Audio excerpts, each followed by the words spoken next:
Okay guys, so this is a quick review of the Mazur PRM-9000 radiation monitor, or in other words, Geiger counter. Handheld unit, runs on a 9-volt battery. Very simple. There's two models they have, the 9000 and the 8000.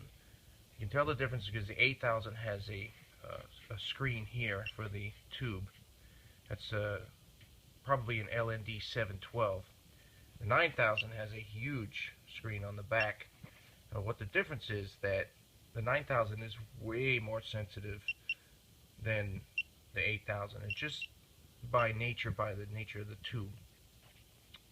Before owning this, I actually owned the SE International Monitor 4, which had the LND 712. It ran for many years, 20 years plus. Put the battery in, change it every year. It would just sit there and click away. Well, things have improved significantly over the years. Although SE International has a pancake type meter that looks similar to this and has a digital display, this particular model is way past, as far as I'm concerned, the SE International functionality. For example, there's so many options you can get to. You have a backlight toggle, average, maximum, minimum, total count, exactly when you hit the peak, time, date, elapsed, how long you've been scanning. And then on top of that, there's a million options you can go into. Units, utilities. You can actually change the output of the side jack here. That's power jack right here. This is a audio / data out port. You can use it, change the settings to many different settings. Besides just headphones, you can also do logic, TTL. This is actual beepers coming out from this little hole here. Or actually it might be here. Not sure what. Oh, that's a reset. Reset. There's your actual piezoelectric buzzer. Now, what I like about this unit is the fact that it's up to date and it's modern, and it's just way better than what I used to have. I mean, this is giving me on average, I don't know, 30 to 40 counts per minute, and that's just normal background radiation. Whereas the LND 712 thing that I used to own, unit that I used to own, would only give me about 10 or 11. So it's 4 or 5 times more sensitive. So much the fact that this can actually, you could actually put this up against a brick wall or a marble granite, type countertop, and it will go pretty fast. You'll see it go off. You can even wipe your car down with a paper towel right after it rained, and then I advise you put it in a plastic bag so you don't ruin the unit. Put the thing on top of the wet rag, and you'll see the thing will be in the 70s, 80s, 90s, at least where I'm at, and in some places it's even way higher. So, I mean, this thing is infinitely more sensitive. The bigger the sensor it is, the more, more higher the count you're going to get, which is good. I don't have any gripes with the unit. Let me explain something. This is not one of those things you'd be changing the battery every 5 minutes. You literally have to take the screws out, and you have to be very careful when you're taking it apart. This is a professional instrument. This is not a toy. This is not something you throw around. Hence is why I got this case that I kind of retrofitted myself. It's waterproof, shockproof. Hopefully the company will actually start selling these. So I think it's a great little. That's it. It's totally. You turn the volume all the way up, you can still hear it. But this, the battery is replaceable. It will run for years. I mean, literally on a battery. You'll notice one thing though. This display shuts off as I have it on power save mode.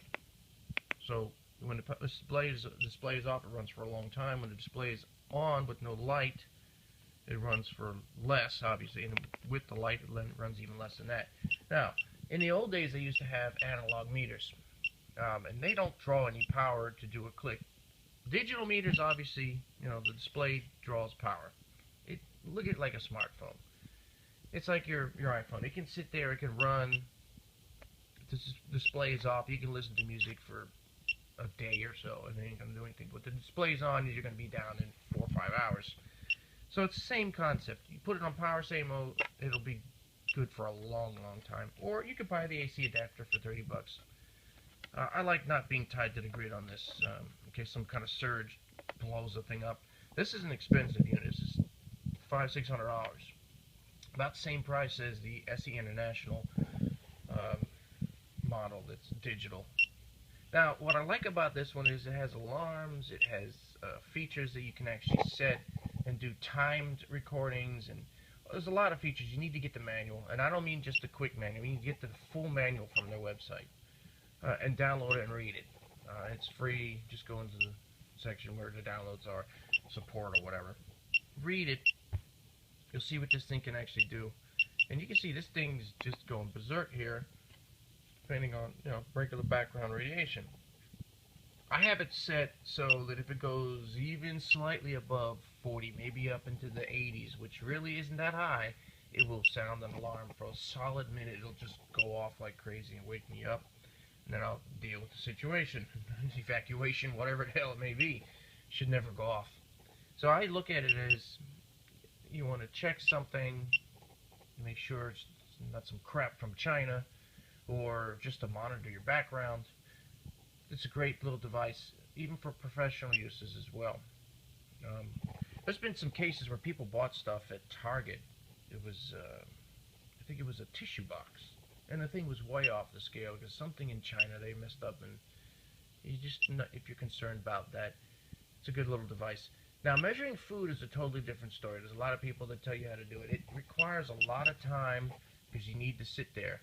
But this thing, if you were to go to the store and buy yourself some potassium iodide, or I'm sorry, not potassium salt. Potassium iodide is something else. And it's just different type of salt. Pour it in a cup, fill it all the way up, small glass, shot glass or something. Put it near the sensor, it'll go crazy. Banana has a lot of potassium in it. This is naturally occurring, but it's so sensitive it'll pick that kind of stuff up. The SE International has two models. They have the Inspector and the Inspector Pro or Plus or whatever it is. The only difference, as far as I can tell, is that the one of them has the probe on a handle. Well, that's nice. I really don't want to carry around all that. I just want a nice little compact device that has everything self-contained, and that's why I like this model. I went over a lot of different models. I mean, I went from the SE International Monitor 4, which I ran for 20 plus years of just clicking away in the background, and this is now the new replacement. As long as the display stays off, pretty much it'll run forever. So people at the company are pretty friendly, sending emails back and forth. They answer all the questions I had. I got no issue. I think it's a great little device. All I recommend is you go for the 9000. The 8000 is no better than the SE International 4, except for the display and I mean, it's basically the same thing. You get all the features and all that, but this one is so much more sensitive. Spend the extra money, get the real deal. You can pick up a lot more sensitivity. Wish I had something radioactive. Actually, I don't wish I had something radioactive, but if I did, I would show you that this thing could go much higher than. Oh, it's pretty low tonight. Put it down on the ground. Let's see. Need some higher readings. Of course, it's not going to do it. Yep, don't make a fool out of me. That's okay. Lower is better. It's going up a little. It's averaging it. Oh, recommending you do CPM. That's the best. Because there's a video out there on YouTube, and the guy explains why, if you don't know what you're measuring, you really can't quantify what it is. So CPM seems to be a better reading. It's going up a little. I've gone as high as 40 just right, and I'm on the East Coast, southeast down there. I'm not gonna say exactly where, and I bet you it's a lot higher over in LA right now. Look at that, it did go higher. So it's picking up slightly higher because of the concrete. The 8000 or the LND 712s wouldn't do that. Alright guys, thanks for listening. Great little device. Buy it, keep it, take care of it, it'll last you forever. And I put it back.